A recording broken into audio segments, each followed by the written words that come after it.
Hi, welcome back to another episode of Nobody is Doing It Right, the podcast for those who are uncertain. My name is Kat.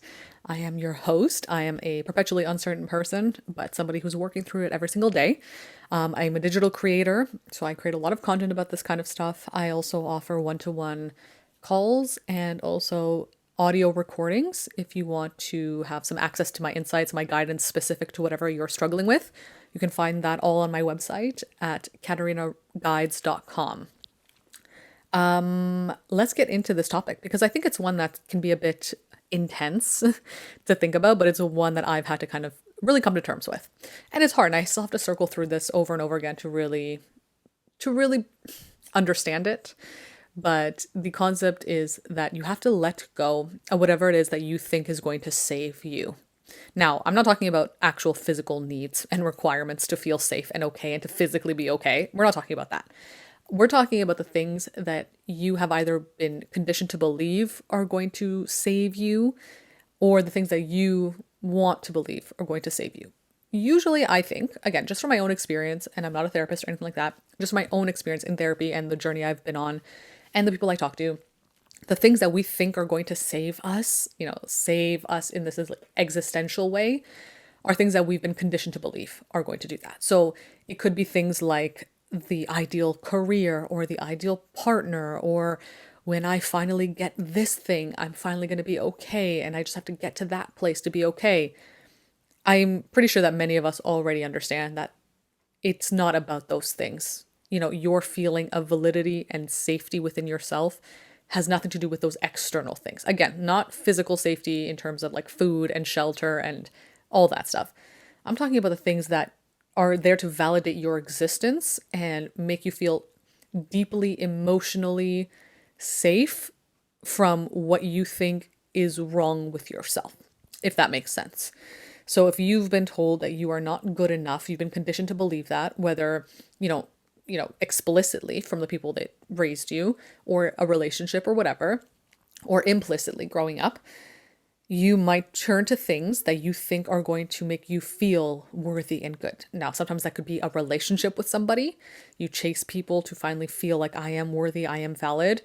And, oftentimes we might chase people then that don't give that to us, because the deep belief that we have about ourselves is what then leads us to choose people, maybe subconsciously, who are just going to, repeat that narrative to us, right? But it's sometimes, the act of looking for a relationship. Once I get a partner, I'll be good. I'll feel good. I'll feel okay. Or again, getting an ideal career. Once I get that thing. And again, this isn't to say that, the work you do or the career you seek or whatever has nothing to do with your actual safety in this world. Because of course we need money. We need that kind of financial security.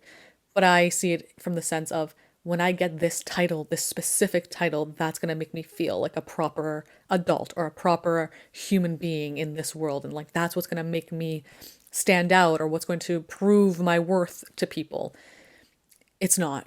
And that's the hard reality to accept about it. Because, and I'm sure anyone who's actually struggled with this and has reached for those things that they think will finally make them valid, has realized that when you get it, you kind of almost get more depressed afterwards. And I think there is an actual term for this, but I can't think of it right now.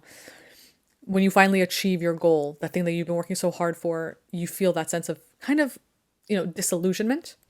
And I think particularly when you're using that achievement or goal as a way to validate your existence. Because of course there are some goals that you are working towards for a long time that are actually really important to you, and you get it. And yeah, it is satisfying, and it is something that you've like, yeah, I've achieved it.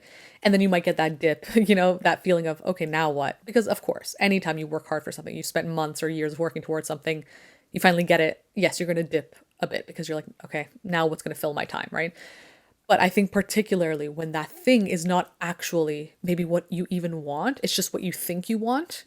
Because you think, when I get it, I'm finally going to feel good. I'm finally going to feel worthy. And then you get it and you're like, oh, this actually isn't great. This isn't at all what I thought it was going to be. Right. And that also creates this kind of fantasy in our heads of, we daydream about this thing and how amazing it's going to be before we actually have it. We don't see the reality of these experiences or these goals. We see the, romanticized version of it in our heads because it's attached to our worthiness and our value and our validity. But anything in life is not all sunshine and sparkles, right? If it's a human experience, it's going to be messy. But when we go into it feeling like it's going to save us, it's going to make everything better, everything's going to be perfect once we get it, and then we see the reality, which is this is just another human experience. It's part of the human world, and the human world is messy and flawed and fallible. We realize like this thing is not even what we wanted. We just wanted the fantasy of what we thought it was going to give us. And so I've learned for myself throughout my own journey, and what I want to share with anybody else who's kind of in this headspace right now, who feels like when I get that partner, when I get that thing, when I finally do this, they're waiting their lives to live their lives rather until they get that thing, until they do that thing, then I'll be able to feel good enough to live. It's not real. It's a mirage. And there's a reason why the closer you get to it, the farther and farther away it disappears into the horizon, because it's not real. It doesn't actually exist. It's the fantasy of what you think it's supposed to look like or feel like that you're chasing. But that feeling ultimately is within you. Even though that's cliche to say, even though it feels kind of like easier said than done, the feeling that you're chasing, the one that you're feeling within you, you can tap into that. You can, right? And then that is what you ultimately want to feel in order to feel valid and then worthy of actually living a life you want. But you're putting it onto something that's far in the distance, something that you have to chase before you can start living life. But unfortunately, when we do that, we never end up living life. We end up always waiting to experience the kind of life we want to live until, it's too late, because our time is finite. So you can't keep waiting. You can't keep putting it on this thing, this, external thing that's going to finally make everything so much better and everything. It's not.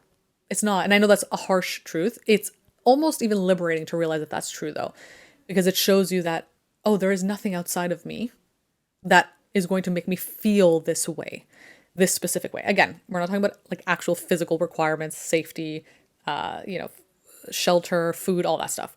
We're talking about the things that are meant to validate our existence as humans, right? This existential dread.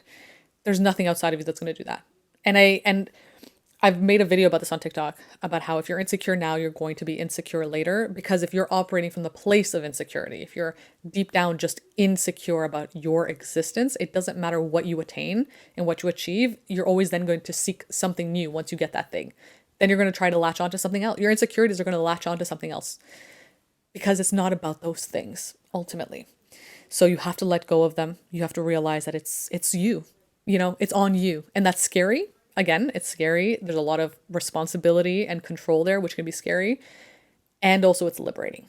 And I know why a lot of people would avoid that kind of responsibility, that the realization that, this thing that's supposed to make everything better doesn't exist, is because it's scary to feel like you have to do this all alone, or you have to take all this control and do things. It's easier almost to have this external thing guiding you and telling you what to do and how to do it. But ultimately, that kind of, facade will drop eventually, and it'll always feel unsatisfying. Again, from my own experience and from the people I've talked to, ultimately it is kind of up to you. It doesn't mean you have to do it alone, though. And that's what I think is the scariest part, and the thing that I've even had to accept for myself. This hyper individualism that we're conditioned to believe is true in our society is not real. Like, you do need other people. You just need them in certain ways, not in the place of being you, your higher self, the person that's going to take care of things completely. This parental figure, essentially, when you're an adult, right? We still kind of seek that parental figure. That's not what you want people for in your life, because they cannot serve that purpose once you get older and you have your life now that you have to take control of, right? But they are there for support. And to be able to have them there for the kind of support you need to be able to take the control that you need, you have to be vulnerable, you have to show up, you have to ask for it, you have to tackle all that kind of scary stuff.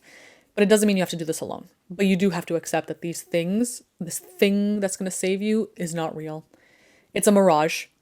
And again, I know it sounds scary. It's something that I even was journaling about and felt a bit, it kind of felt like a bit of a blow when I realized oh yeah, nothing outside of me, nothing that I can achieve or succeed at or whatever is going to remove this feeling of, invalidity, or that, things are hopeless. That, nothing's going to really do that, except for me, in a sense, just deciding that I'm going to think that way now. And I know that sounds so simplistic, and I'm not trying to, negate or diminish any other struggles, mental health stuff. Of course not. I'm just trying to bring it down to the core of what it means to be able to see yourself the way you want to see yourself, and not attach your identity and your worth to anything outside of you, because you are the only gatekeeper of your worth. And I say this almost all the time in all my videos, all in most of my podcast episodes. You are the only gatekeeper of your worth. Not this thing, not this person, not this achievement. It is you. We just kind of convince ourselves that it's all these other things. We're tricking ourselves into thinking it's these other things, which again shows you that you have more control and more power than you think you do, right? So yeah, I hope this was a helpful episode. I hope it wasn't too scary, too intense, too much existential dread going on here. But I hope it's a liberating realization, because it was for me once I got over that feeling of that feeling of hopelessness. It is a liberating feeling, and I hope it came off that way in this podcast episode. So yeah, thank you for listening, and I'll be back again soon with another one.